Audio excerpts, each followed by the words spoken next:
bailando. Está loco, Terra. Tenemos al ministro de Trabajo y Seguridad Social acá. ¿Qué música pones?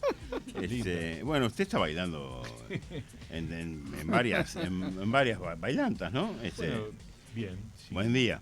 Buen día. Pablo Mieres, ¿qué tal? ¿Cómo le va? Encantado de estar por acá. Bueno, enfrentando distintas circunstancias, pero con resultados que yo creo que son favorables, sí, positivos, en materia de empleo. Vamos encaminados en la recuperación del salario y estamos en el proceso de votar en la segunda cámara en el Parlamento la reforma de la Seguridad Social. O sea que como balance... Es un balance que usted, ministro de Trabajo y Seguridad Social, lo encuentra positivo. Sí. Pero déjeme empezar por otro lado, por la noticia que ayer fue en alguna medida tapa en todos lados. La pregunta es al ministro, ¿no? Sí. Porque a veces es muy difícil ver a un presidente y su gabinete y ver cómo es la vida del ministro, ¿no? Un ministro, ese cargo de Estado tan complicado, tan complejo, que tiene también un desgaste, es el segundo después del presidente. Y ayer tuvimos el anuncio de prácticamente la modificación completa del comando del Ministerio del Interior, un anuncio que yo no sé si llega en hora, llega temprano, llega tarde, pero ¿cuál es el impacto que tiene en el gabinete que el ministro Luis Alberto Heber mueva al 1 y después a Berriel, sabiendo que también va a renunciar el director de inteligencia? Sí. O sea, se desarmó completamente el comando del Ministerio del Interior, señalado en este momento por la oposición por varios motivos. Sí, a ver, yo no conozco, digamos, los procesos internos dentro del Ministerio del Interior, porque no me corresponde. Desde una mirada externa uno siente que a cierta altura, cuando hay algunas circunstancias, y ahí estoy hablando como dirigente del Partido Independiente, eso buscaba, no sí. como sí. ministro, y hay señalamientos sobre actuaciones de algunos de estos jerarcas, no de todos, vinculadas a eventuales conductas que no son las debidas desde el punto de vista, me estoy refiriendo a los chats y los audios de Astesiano, más allá de que esas cosas hayan ocurrido o no, porque en definitiva uno no sabe cuánto hay de bandera de parte de los actores o de realidades, pero independientemente de eso, no habla bien de un rol que tiene que tener otras características. Me parece que va por ahí el problema. Después, en lo que tiene que ver con la gestión de la seguridad, yo creo que seguimos teniendo resultados en términos generales, salvo en el caso de los homicidios, muy positivos, desde el punto de vista de la recuperación de la seguridad en lo que tiene que ver con rapiñas, con hurtos. Ahí hay situaciones positivas. También tenemos pendiente el tema de la violencia de género. Ahí hay resultados que hablan de una situación estancada en cuanto a la posibilidad de reducción, pero reconozco que en esa área la capacidad que tiene la política de seguridad en sentido estricto es mucho más limitada, porque son fenómenos que ocurren a nivel de la vida cotidiana de la gente, casi del ámbito privado, y entonces incidir allí, más bien se incide con otras políticas que tienen que ver más con políticas sociales, con políticas de género, que por supuesto hay que desarrollar y donde nosotros estamos directamente involucrados a través de Mónica Botero en el Instituto de las Mujeres, ¿no? Y como ministro de Trabajo, ¿qué le pareció en el caso Astesiano, obviamente, porque tiene aristas varias, la repercusión con la solicitud de analizar las cámaras en torno al accidente del presidente del PIT-CNT cuando alcoholizado protagonizó un accidente múltiple allí en Botacarreta? Me parece absolutamente rechazable. Son prácticas que no deben ocurrir.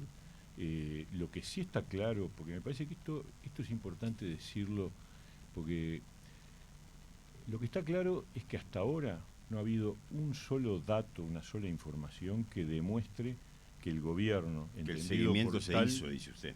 Sí. No, y que los responsables el seguimiento no hubo. En todo caso, lo que aparece en esos audios es recuperar información, bueno, los videos para ver qué hizo el presidente del PCNT. Me parece absolutamente censurable, rechazable y contrario a las prácticas en un Estado democrático. Pero digo, en todos los casos referidos por Astesiano, los chats y todo eso, en ningún caso aparece una línea de decisión del gobierno.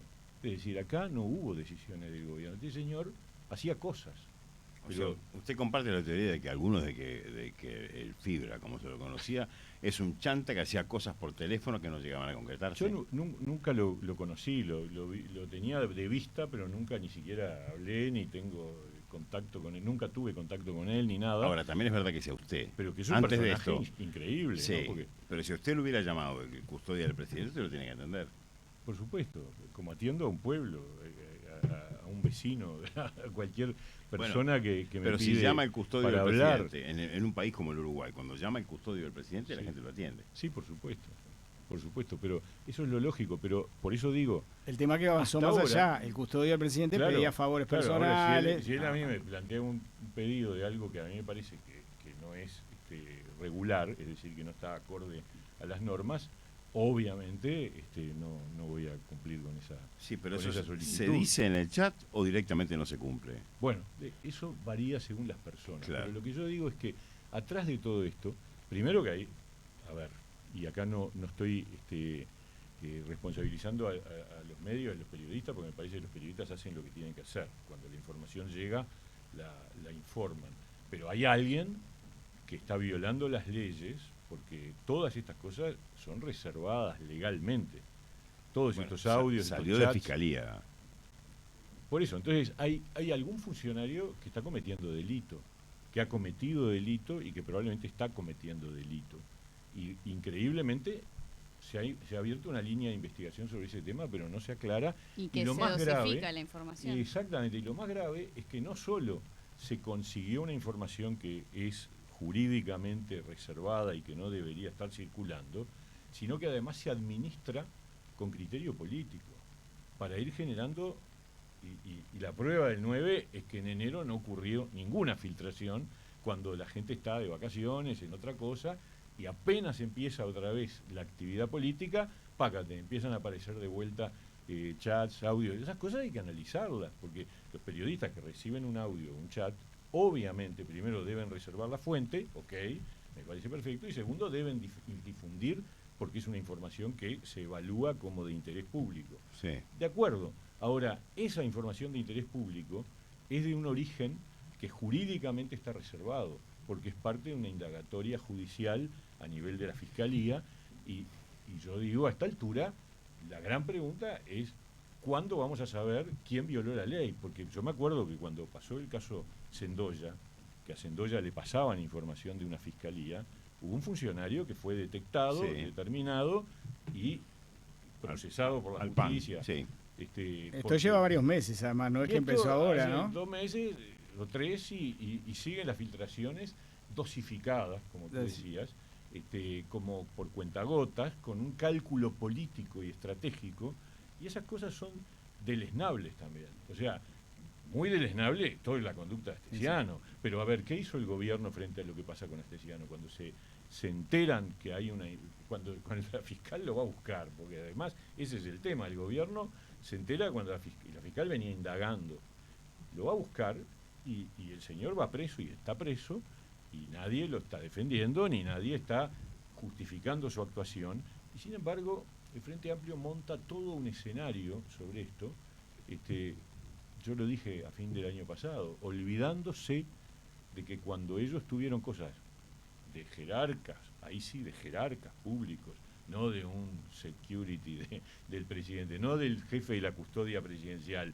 de jerarcas públicos, para empezar de un vicepresidente de la República, nos pidieron a nosotros cuidado, decoro en el manejo de las cosas cuando renunció el vicepresidente, y que no habláramos en la sesión del Senado. Nos pidió Topolansky y la que en aquel entonces pobre que falleció, Daisy Tourné, nos pidieron que en virtud de no afectar la imagen del país, habláramos. Se bajaron cambios. Sí, y Turralde se quería revelar también, Turralde quería hablar, nosotros decidimos, bueno, yo creo que mirado hoy en la perspectiva del tiempo, probablemente haya sido un error porque en los anales parlamentarios va a quedar que nadie habló, que renunció el vicepresidente, pero le aceptamos el pedido y la respuesta ahora el Frente Amplio tuvo muchos. Bueno, Daisy Tourné, pertinente Daisy no está el y Topolansky tampoco.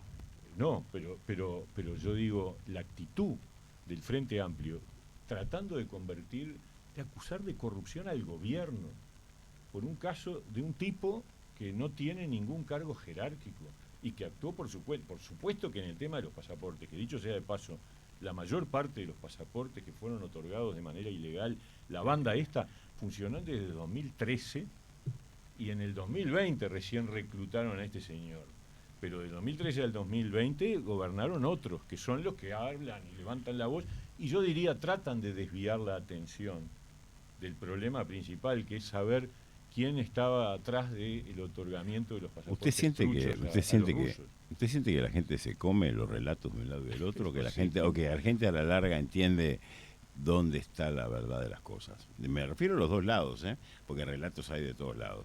La gente, sin duda que cuando hay episodios de este tipo, los escucha, los recibe, porque es parte de la comidilla, de la vida política. Es una telenovela venezolana. Claro, sí, exactamente. Ahora, que eso después pese en las decisiones de voto, yo creo que pesa mucho más.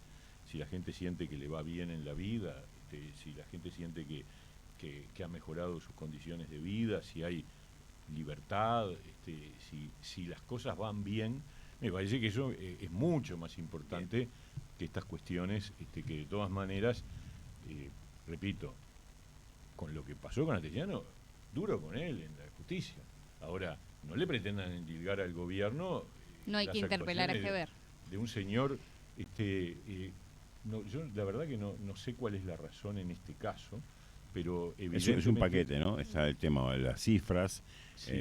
Bueno, a ver, eso es parte de la cárceles de la oposición. La oposición ve que hay cosas que no están funcionando según ellos bien y bueno, y toma las medidas parlamentarias que corresponden. Eso no me parece mal. Y lo mismo si hay jerarcas del Ministerio del Interior que actuaron indebidamente, que eso habría que probarlo porque hay que investigarlo, pero esos intercambios de audio y chats entre Astesiano y... Bueno, por algo volaron todos, Pablo. Por eso. Mieres, ¿a usted le parece que el Frente Amplio va a terminar con esta situación, con la caída de Heber? ¿Qué es lo que buscan esa Heber? ¿Buscan un funcionario importante? Porque en el caso Marcet también se habló de este tema, pasó el de la policía científica, el de identificación civil, ahora acá en las cabezas del ministerio, pero no son ministros, no son figuras fuertes del gobierno. ¿Le parece que el Frente va por Heber? Yo no sé, la verdad que me parece que ese tipo de actuación así, de ir por la cabeza de alguien, uno puede decir, tiene todo el derecho, la oposición puede decir, este ministro o aquel no nos merece confianza y queremos que renuncie. Eso puede ser. De hecho, en el periodo pasado ocurría que cuando los que estamos, claro, con Bonomi en el caso de los partidos tradicionales, y finalmente nosotros del Partido Independiente, que siempre habíamos tenido una postura menos crítica en el sentido del pedido de renuncia, sobre el final del periodo vimos que había ya una continuidad que estaba fracasando y que había necesidad de cambio, ¿no? Sí. O sea que la oposición reclame que algún ministro u otro, lo que fuere, tenga que renunciar, es parte de la vida política democrática. No me escandaliza y además es de alguna manera la función que tiene la oposición. Ahora, también la oposición tiene la función, y ahí me derivo al tema de la seguridad social, de decir qué harían ellos. Porque yo creo que acá en el debate sobre la reforma de la seguridad social hay un problema serio, que es que el Frente Amplio, que pretende gobernar y que ha dicho y sabe que este es un tema central, la reforma de la seguridad social, no ha puesto arriba de la mesa ninguna propuesta alternativa.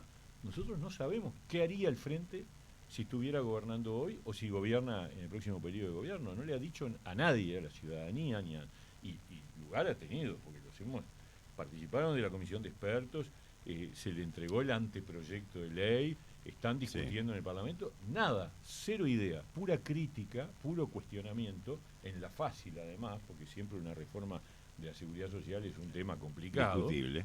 Claro, pero no sabemos qué harían ellos. Ahora, y me parece que eso es de una gran irresponsabilidad política, ¿no? Vamos a ingresar en el tema de seguridad social, sin duda, porque es un poco lo que se nos viene, lo que está ahora en el Parlamento.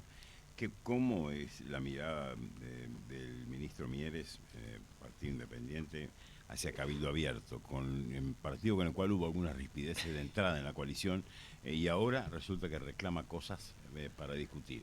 Cuando hace falta un bloque, Cabildo dice, no, pero yo quiero hablar algunas cositas antes. A ver, entre Partido Independiente y Cabildo Abierto, como se sabe, tenemos diferencias ideológicas, políticas, sí, las hemos tenido y nadie las puede disimular ni obviar. También es cierto que en una coalición, por definición, hay socios que son distintos, por eso es una coalición y no es un partido. Si fuera un partido, porque ahí sí habría necesidad de coincidir en cosas más relevantes, pero en una coalición cada partido mantiene su perfil y obviamente tenemos zonas de diferencias importantes con distintos temas y con posicionamiento frente a distintos temas, pero nos une el compromiso por el país. El compromiso por el país que firmamos todos decía que el gobierno iba a impulsar una reforma de la seguridad social. Uno puede decir, bueno, sí, está, pero el tema es qué reforma de la seguridad social. Y yo agrego, y ahí sí entro en el tema bien concreto, cuando estaba pronto el proyecto de reforma de la seguridad social para ingresar al Parlamento, hubo una reunión convocada por el presidente en donde los líderes de los partidos de la coalición, todos, acordamos con el presidente que íbamos a votar la reforma. Y ahí estuvo dada la palabra de... ¿Quién estuvo ahí? Manini y Domenech. Manini Ríos, que es el líder del Cabildo Abierto, quien habla como líder del Partido Independiente, Daniel Peña por el Partido de la Gente, y Pablo Iturralde como presidente del directorio del Partido Nacional. Y todos salimos de esa reunión y le dijimos a los medios y a la opinión pública que había acuerdo entre todos los partidos para votar este proyecto de reforma de la seguridad social. Por lo tanto, yo creo en la palabra y por lo tanto entiendo que más allá de que siga habiendo algunas diferencias, algunas se tramitaron en el Senado y alguna ha quedado pendiente, yo confío plenamente en que todos haremos honor a la palabra empeñada en esa reunión y que finalmente habrá votos de todos. Viene, pero ¿qué pasa con los cambios que propone Cabildo? ¿Son inaplicables? O sea, ¿cambian la estructura? A ver, depende, hay algunas cosas que obviamente siempre se pueden... Con la tasa de reemplazo ajustar, hay una diferencia de años, ¿no? Pero yo creo que el punto neurálgico es un reclamo que expresamente fue conversado antes de que el proyecto entrara al Parlamento. Ajá, ¿cuál? Porque el tema de cuántos años se computan de la vida laboral para determinar el haber jubilatorio. Pues ahí cambian los números. Y claro, exactamente. Cambia la ecuación completamente. Exactamente, y por eso fue conversado antes de ingresar al Parlamento. Entonces no entendemos mucho, esto es mi opinión personal, por qué se insiste con un tema que fue laudado antes de ese día que todos dimos nuestra palabra de votarlo. Con lo cual, este tema de cuántos años se computan para determinar el haber jubilatorio fue acordado entre los líderes o entre los técnicos, porque ahí cambia, porque de repente los técnicos pueden decirle al líder que acordó. No, entre los líderes. Sí, eso es así. Y el tema, yo por eso confío que al final estamos entre gente de palabra y que vamos a cumplir todos, ¿no? El tema caja notarial, Cabildo Abierto lo votó en el Senado, pero planteó de que dijo, bueno, ahora en diputados vamos a ver este tema. Eso es correcto y es así, porque efectivamente la caja notarial, tanto el directorio como incluso la Asociación de Escribanos, han planteado reparos y dudas con respecto a cuál va a ser su situación en el nuevo régimen. Ellos pretenden que la caja notarial no esté alcanzada por el nuevo sistema que se proyecta a 20 años de unificación del sistema de seguridad social.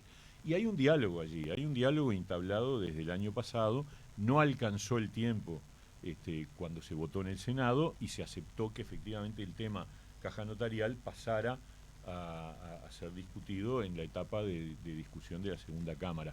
O sea que en ese sentido ahí no hay problema. Pero usted también ha dicho que una de las virtudes que tiene este sistema es de integrar a todos. Exacto. Si dejan una fuera, los demás van a decir, bueno, es verdad. Más allá de que la caja tiene un ejemplo distinto a la caja bancaria o a los profesionales, ¿no? Los números. Yo creo que son las dos cosas al mismo tiempo. Lo que tú decís, a mí me parece que es un gran valor la convergencia de los distintos subsistemas hacia un subsistema común, con tiempos, con pausa, sin forceps, de manera razonable, y al mismo tiempo también que cada uno de esos subsistemas tiene peculiaridades que hay que atender y que por lo tanto hay que analizar. Y en eso estamos justamente con la caja notarial. Las cajas, las otras dos, la profesional y la bancaria, están en otra situación. Hay una situación incluso en donde es necesario elaborar proyectos de ley específicos que seguramente llegarán al Parlamento después de para resolver problemas de viabilidad que tienen esas dos cajas. O sea, para decirlo más claro, si no hay esos dos proyectos posteriores específicos, a lo que yo llamo un puente, esas cajas no podrían llegar a la reforma en sí, al régimen común dentro claro. de 20 años, Se porque funden los antes. números no les dan, claro. Se funden antes. Sí, no llegan. Sí, pierden el patrimonio antes, por eso Tremendo. tenemos que... Y hay conciencia de eso, el directorio de la Caja de Profesionales a fin de año nos presentó un anteproyecto con un montón de medidas que son muy valientes y muy responsables. Usted tiene claro que esto es una reforma provisional y no una reforma de la Seguridad Social. Por supuesto, pero eso... Llamémosle como es, ¿no? Sí, yo creo que, a ver, ese debate que instaló el Frente como escandalizadamente, que hablan de reforma de la Seguridad Social, pero solo es jubilatoria y pensionaria, siempre cuando se habló de reforma de la Seguridad Social en los tiempos anteriores, cuando ellos gobernaban, era de las jubilaciones y pensiones. Pero además, reformas de la Seguridad Social hay permanentemente. Cuando vino la pandemia, nosotros modificamos el régimen de seguro de paro, que eso es parte de la Seguridad Social. Modificamos el régimen del seguro por enfermedad. Hicimos todo tipo de cambios. El año pasado cambiamos el régimen de acceso al seguro de paro para los trabajadores rurales, para los trabajadores de la caña de azúcar, y ahora este año para los trabajadores domésticos. Las asignaciones familiares en el MIDE se han modificado. Y todo eso es Seguridad Social. Todo eso es modificaciones. Antes que me cuente todos los índices que dan favorables a nivel empleo y eso, que yo sé que tiene ganas de decirlo. Acabamos de leer un titulario de mañana que el mayor porcentaje de desempleo está en los menores de 30 años. Cosa que evidentemente preocupa enormemente porque los pibes no encuentran un laburo. Es tremendo. ¿Qué pasa ahí? Bueno, lo primero que hay que decir es que lamentablemente es un problema estructural. Es decir, el Uruguay tiene este problema no de ahora, no de la pandemia, no de los gobiernos anteriores del Frente Amplio, incluso de los gobiernos anteriores de los partidos tradicionales. Solamente una prueba que demuestra eso. Ya tenemos la que se aprobó en el 21, que impulsamos nosotros, una ley de promoción del empleo para sectores vulnerables. Es la tercera ley que el país aprueba para promover el empleo juvenil. ¿Por qué? Y porque los jóvenes históricamente, en los 90 ya teníamos el problema del desempleo juvenil. Y en este momento, y desde hace unos cuantos años, estamos en que el desempleo entre los jóvenes es 3 veces mayor que el desempleo nacional. ¿Usted es consciente que ese desempleo es directo, va para esquina, y en la esquina hay falopa, un arma y un hábitat? Sí, hay una vinculación. Incluso hay un informe de Agustín Iturralde analizando los datos que habla de mujeres jóvenes de baja capacitación. O sea, ya más específico. Claro, porque ahí se cruzan dos componentes, claro. La variable de edad y la variable de género, en donde también es cierto que todos los datos, y además la de educación, que yo creo que es el gran problema de fondo. Es decir, con toda honestidad, mi impresión es que los problemas de inserción laboral de los jóvenes tienen que ver con la absoluta urgencia de una reforma educativa, porque el tema es si los gurises adquieren las habilidades y las competencias que están en línea con las demandas del mercado de empleo. Sí, por más que usted saque leyes y los empresarios llaman a determinadas personas y las personas no cumplen con los requisitos, van a sacar 50 leyes. Y hay ahí como una sensación de que los jóvenes no salen con ciertas competencias o habilidades. Y después está el problema de la experiencia, que es una cosa bien uruguaya. El cartelito aquel, ¿se acuerda? Inútil sin experiencia. Es un problema, es un gran problema, porque en definitiva la gente tiene, el empleador prefiere a alguien que ya tuvo experiencia. Y bueno, los jóvenes por definición no tienen experiencia. De hecho, en la ley actual que está vigente, nosotros incorporamos una modificación promoviendo la contratación de las personas que se insertan por primera vez, lo que llama primera experiencia laboral, ese programa en particular, que ya existía de antes, le agregamos un componente adicional, que es que después del año de subsidio que el empleador recibe si contrata a un joven, si mantiene a ese joven en su puesto de trabajo, hasta que cumpla 25 años va a tener exoneración de aportes patronales. O sea, lo que estamos haciendo es reforzar el impulso a la contratación de los jóvenes. Pero hay un problema cultural y hay un problema educativo. Eso no hay ninguna duda y sobre eso hay que seguir trabajando. Ministro, nos quedan pocos minutos, pero ya está en camino a la 10ª ronda de los consejos de salarios. ¿Con qué propuestas va el gobierno y en qué sectores se puede ver un repunte salarial? Sí, bueno, para nosotros todavía no hemos iniciado el proceso de elaboración de las pautas, que es un trabajo que tenemos que hacer con el Ministerio de Economía. Hay que cumplir.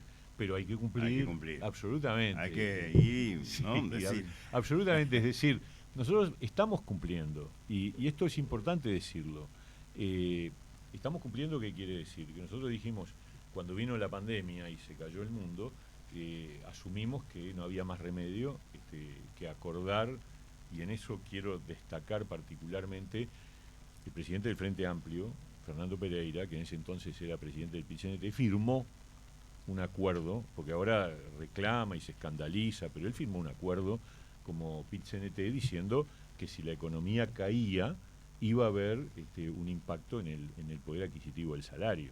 O sea, el PIT-CNT aceptó en el primer periodo puente, en el año 20, que iba a haber una afectación salarial. Muy difícil no aceptar. Era muy difícil no aceptar porque además era pero una está situación, firmado. Está firmado y a veces se hacen los bobos algunos, ¿no? Pero bueno, está firmado. Entonces, también dijimos que a medida que la economía se recuperara, se iba a recuperar el salario. La economía se recuperó. Eso es lo que viene ahora. Y claro, y se está ocurriendo, que yo dije que en el 22 iba a haber recuperación salarial y el Frente Amplio y el PIT-CNT nos cuestionaron, pero el año cerró con un índice medio de salarios más alto que el IPC. Es decir, en buen romance, para decirlo en castellano fácil, aumentó el poder adquisitivo del salario. ¿Llegó al nivel del 2019? No. ¿Estamos en camino? Sí.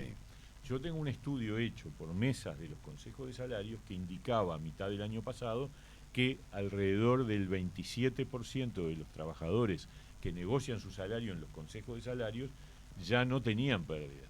27%. 27%. Ya no tenía pérdida. Interesante. Y estoy terminando el análisis que vamos a alargar en los próximos días, porque todavía no está pronto, para ver qué pasó al 1 de enero del 23.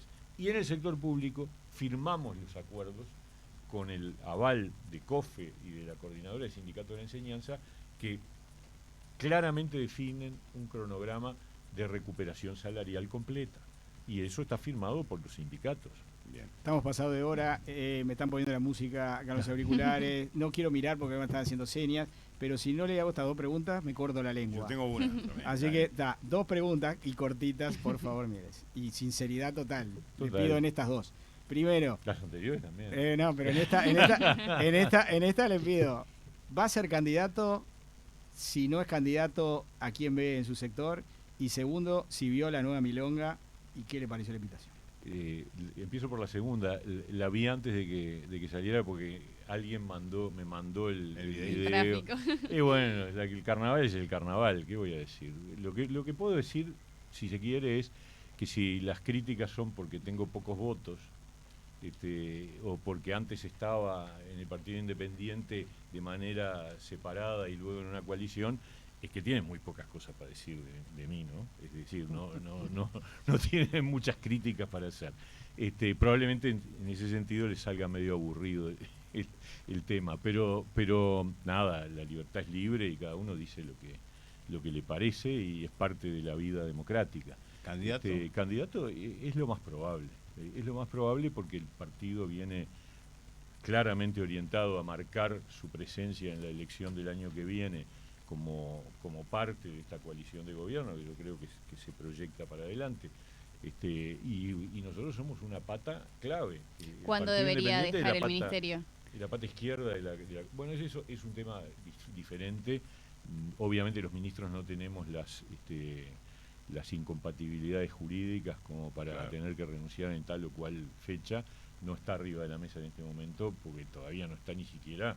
Yo digo, es lo más probable, quiere decir, es chance que el Partido Independiente se va a presentar y que probablemente yo sea el candidato, pero son temas que vamos a resolver a fin del año, ¿no? Una última y cortita. Peña. Episodio Peña. ¿Qué debe hacer un ministro que le pasa lo que le pasó a Peña y que termina mintiendo? Yo creo que me dio mucha pena porque tengo mucho aprecio a Adrián. Creo que está haciendo una muy buena gestión como ministro de Ambiente, con mucha fuerza, con mucho entusiasmo, con mucha dedicación. Y bueno, y cuando se cometen errores, cada uno evalúa qué es lo que tiene que hacer. Uno tiene que respetar las decisiones de cada uno. Es un error, lamentablemente, que ha estado reiterado en la vida política. Y la verdad que en este caso, además, es un error muy adjetivo, que no tenía mucho que ver, nada que ver con la actividad que estaba desarrollando. En general, en política, los políticos, más allá de los títulos, la gente nos vota por distintas cosas. Muy difícilmente nos vote porque tengamos un cartelito, un cartón. Sí. ¿Debió alcanzar su banca en el Senado la renuncia? No, a ver, como dije, no me voy a meter, creo que es una decisión muy personal, pero me parece lógico que siga actuando en política, ¿no? Bien. No lo dejamos de respirar. Pero tomó agua, mirá, tomó agua. No sé cuándo tomó agua. Gracias, Mieres. Un placer haberlo tenido acá. Gracias.